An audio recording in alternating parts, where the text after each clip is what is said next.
الحمد للہ رب العالمین والعاقبۃ للمتقین والصلاة والسلام علی رسولہ محمد وعلی آلہ واصحابہ اجمعین اما بعد اعوذ باللہ من الشیطان الرجیم بسم اللہ الرحمن الرحیم وإلہکم الہ واحد لا الہ الا هو الرحمن الرحیم ان فی خلق السماوات والارض واختلاف اللیل والنہار والفلك التي تجري في البحر بما ينفع الناس وما أنزل الله من السماء من ماء وأحيا به الأرض بعد موتها وبث فيها من كل دابة وتصريف الرياح والسحاب المسخر بين السماء والأرض لآيات لقوم يعقلون۔ معزز ناظرین و سامعین، آج سورہ بقرہ کا رکوع نمبر 20 ہے، جس کے اندر 164 نمبر سے لے کر 167 تک آیات ہیں۔ یہ 4 آیات ہیں آج کے رکوع میں۔ بہت چھوٹا رکوع ہے، امید ہے کہ بہت تھوڑے وقت کے اندر اس کا درس مکمل ہو جائے گا۔ آپ سے گزارش ہے کہ آپ پوری توجہ کے ساتھ، انہماک کے ساتھ سنیے، دوسروں کو بھی سنائیے۔ LCD لگی ہوئی ہے تو اس پہ لگا دیجئے تاکہ دوسروں کا بھی بھلا ہو، اور سونے سے پہلے اگر یہ درس لگا کے تکیے پہ رکھ لیں اور سنتے سنتے سو جائیں تو یہ بہترین نیند ہوگی اور بہترین اختتام ہوگا دن کا۔ آج کے رکوع میں ایک آیت پچھلے رکوع کی ہے، وہ رہ گئی تھی، موضوع کی مناسبت سے آج کے رکوع میں اس کو شامل کیا جا رہا ہے۔ اس رکوع میں اللہ رب العزت نے کیا فرمایا ہے؟ اس نے فرمایا ہے کہ الہکم الہ واحد، تمہارا معبود ایک ہی معبود ہے۔ الہ کہتے ہیں اس ذات کو جس کی طرف بندہ لپکتا ہے، دیوانہ وار جس کی طرف بندہ جاتا ہے، اس ذات کو الہ کہتے ہیں۔ والہانہ محبت، جس کی طرف بندہ پناہ لیتا ہے، جس کے سامنے بندہ اپنی حاجتیں لے کے جاتا ہے، جس سے سہارے مانگتا ہے۔ رب کہتا ہے یہ سارے سہارے چھوڑو، ایک اللہ کی جانب آ جاؤ، لا الہ الا ہو، اس کے سوا کوئی الہ ہے ہی نہیں۔ الرحمن الرحیم، اس کی وجہ یہ ہے کہ اس کے اندر یہ 2 صفات ایسی پائی جاتی ہیں، کسی اور ہستی کے اندر یہ 2 صفات نہیں ہیں۔ ایک ہے الرحمن کی اور دوسری ہے الرحیم کی۔ الرحمن کا معنی ہوتا ہے بہت زیادہ رحم فرمانے والا۔ کوئی اس کو مانے یا نہ مانے، وہ بہرحال اپنی رحمتوں سے نواز رہا ہے۔ کیوں کہ اللہ نے مخلوق کو پیدا کیا ہے اور اس کی رزق روزی کا بندوبست بھی اپنے ذمہ لیا ہے۔ الرحیم کا مطلب ہے کہ وہ لگاتار رحمت فرماتا ہے، اپنے رحمت کے سلسلے کو کاٹتا نہیں ہے۔ اس دنیا میں بعض سے رحمت کا سلسلہ منقطع ہو جاتا ہے، لیکن آخرت میں جس کو رحمت اللہ تعالیٰ دے گا، ایشو کرے گا رحمت کا سلسلہ، وہ رحمت جاری رہے گی۔ آئیے آپ کو بتاتے ہیں کہ الہ کس کو کہتے ہیں۔ ان فی خلق السماوات والارض، بے شک آسمانوں کی تخلیق میں، زمین کے پیدا کرنے میں، واختلاف اللیل والنہار، رات کے اور دن کے اختلاف میں، دن جاتا ہے رات آ جاتی ہے، رات جاتی ہے دن آ جاتا ہے، اس کے اندر نشانیاں ہیں۔ والفلک التی تجری فی البحر، اور اس کشتی کے اندر بھی بہت بڑی اس معبود برحق کی نشانی ہے جو سمندر میں چلتی ہے۔ بما ینفع الناس، جس سے وہ لوگوں کو فائدہ پہنچاتا ہے۔ یہاں یہ نہیں کہا کہ لوگ فائدہ اٹھاتے ہیں، فائدہ حاصل کرتے ہیں، فرمایا کہ اللہ تعالیٰ ان کو فائدہ پہنچاتا ہے۔ اس کا مطلب ہے کہ جو انسان کماتا ہے وہ انسان کی اپنی کمائی کا کمال نہیں ہوتا، بلکہ اللہ کا فضل شامل حال ہوتا ہے۔ وما انزل اللہ من السماء من ماء، اور جو اللہ تعالی نے آسمان سے بارش برسائی، پانی برسایا، فاحیا به الارض بعد موتها، اور اس پانی کے ذریعے زمین کو زندہ کیا اس کے مرنے کے بعد۔ زمین خشک ہو جاتی ہے، برسوں بارش نہیں برستی، اور ایسے جیسے یہاں کوئی گھاس کا تنکا بھی نہیں ہے، لیکن پانی کی بوندیں پڑتی ہیں تو وہیں سے زندگی اور روئیدگی سامنے آ جاتی ہے۔ زمین کہتی ہے کہ میں زندہ ہوں، میرے دامن میں ابھی بہت کچھ ہے اگلنے کو۔ وَبَثَّ فِيهَا مِن كُلِّ دَابَّةٍ، اور اس زمین میں اللہ تعالیٰ نے ہر طرح کے دابہ کو پھیلا دیا۔ الذی یدب علی الارض، جو زمین پر رینگتی ہے، چلتی ہے، اس میں انسان بھی ہیں، حیوان بھی ہیں، حشرات بھی ہیں، ساری چیزیں جن کا رزق زمین سے وابستہ ہے وہ سب دابہ کے حکم میں آتے ہیں۔ وتصریف الریاح، اور ہواؤں کے پھیر کے اندر بھی اس معبود کی نشانیاں موجود ہیں۔ دیکھیں، ہوا پورب پچھم کی ہوا چلتی ہے، مونسون ہوائیں چلتی ہیں، بادلوں کو ہنکاتی ہیں، یہ تصریف الریاح ہے۔ صرف کا معنی ہوتا ہے گھومنا۔ یہ جو ہم پیسے صرف کرتے ہیں تو یہ بھی اصل میں گاہک سے دکاندار کو، دکاندار سے منڈی یا بینک کو، منڈی اور بینک سے پھر عوام کو پہنچتے ہیں، یہ گردش ہے، صرف کرتے ہیں۔ تو تصریف الریاح، ہواؤں کا پھیر، اس کے اندر بھی اللہ کی نشانی ہے۔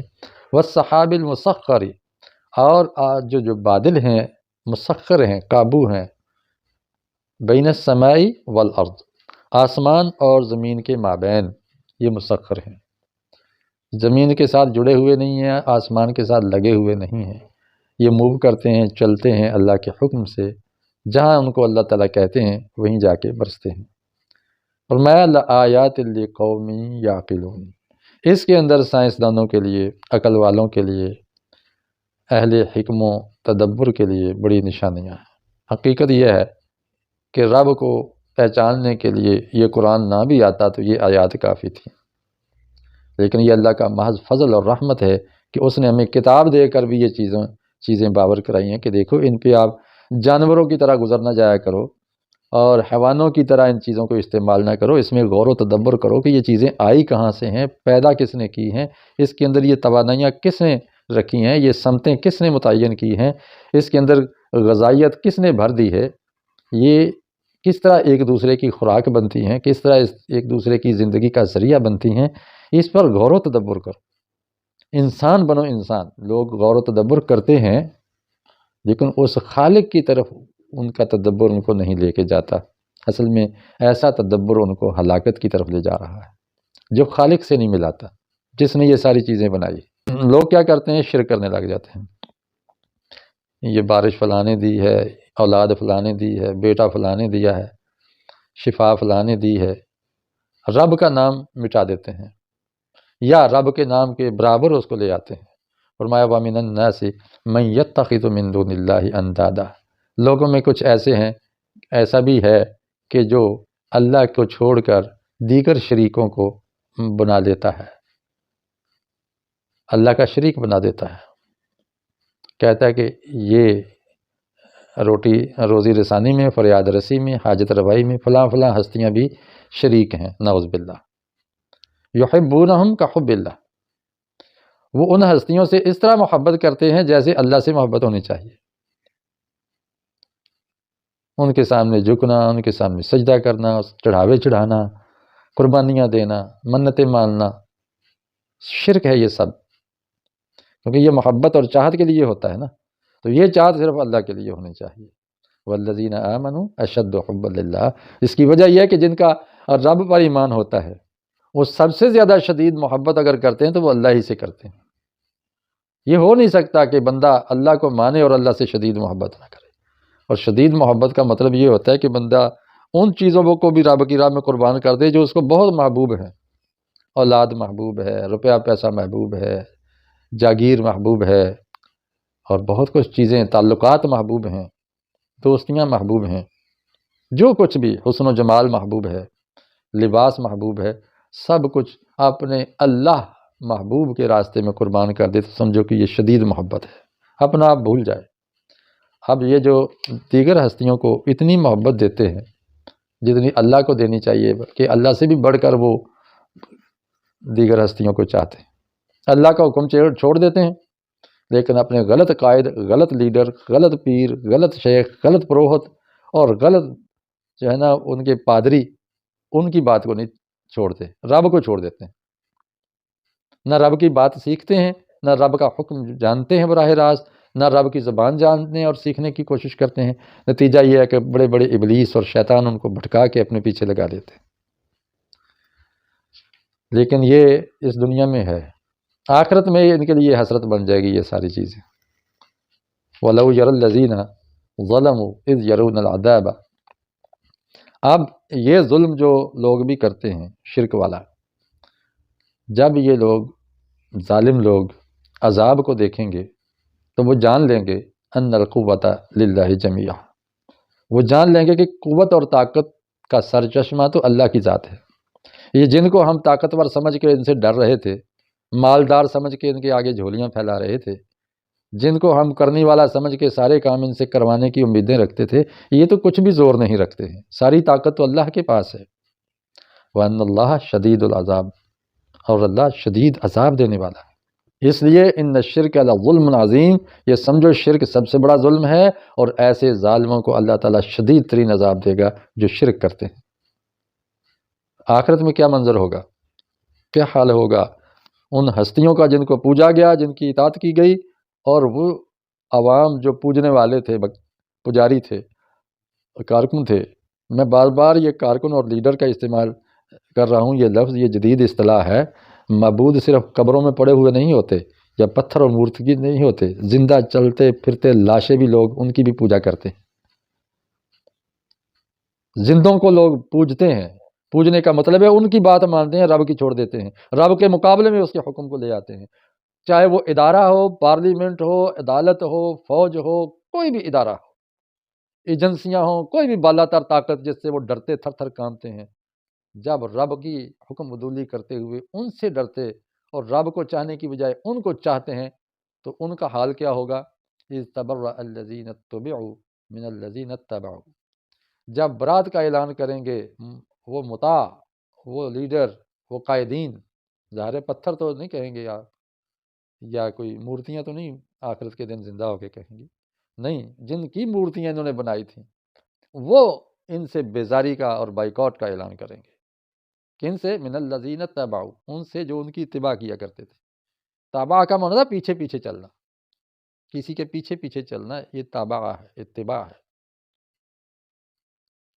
وَرَأَوُا الْعَذَابَ، اور یہ دونوں ہی فاعل اور مفعول، قائد اور کارکن، پیر اور مرید، مطاع اور مطیع، یہ سارے جب عذاب کو دیکھیں گے وَتَقَطَّعَ بِهِمُ الْأَسْبَابُ، سارے سہارے ٹوٹ جائیں گے، سارے اسباب ختم ہو جائیں گے ان کے۔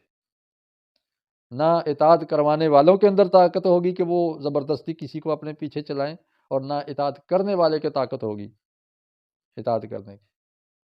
وقال الذین اتبعوا، اور جنہوں نے اتباع کی ہوگی وہ کہیں گے لو ان لنا کرہ، کاش آج ہمیں ایک مرتبہ موقع مل جائے، فنتبرأ منہم، تو ہم بھی ان سے بری ہو جائیں، برات کا اعلان کر دیں، بائیکاٹ کر دیں، بیزاری کا اظہار کر دیں، جس طرح کما تبرؤوا منا، جس طرح آج انہوں نے ہم سے بائیکاٹ کیا ہے اور ہم سے الگ ہو گئے، کہتے ہیں کہ ہمارا اور ان کا لینا دینا نہیں ہے، ہمیں تو پتہ ہی نہیں ہے کہ یہ کب ہمارے پیچھے چلتے رہے، کس کے کہنے پہ چلتے رہے، وہ ہمیں پتہ ہی نہیں ہے، صاف انکار کر دیں گے۔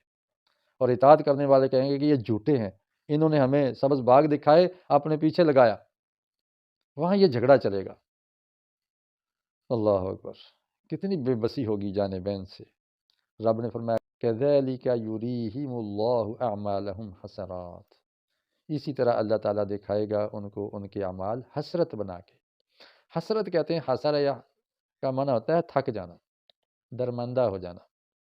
ایسی آرزو کو حسرت کہتے ہیں جس کو پورا کرنے کے لیے بندہ تھک جائے لیکن پوری نہ ہو، ساری زندگی کھپا دے، ساری صلاحیتیں لگا دے، ساری مہارتیں صرف کر دے، ساری دولت لگا دے، لیکن وہ اس کو نہ ملے۔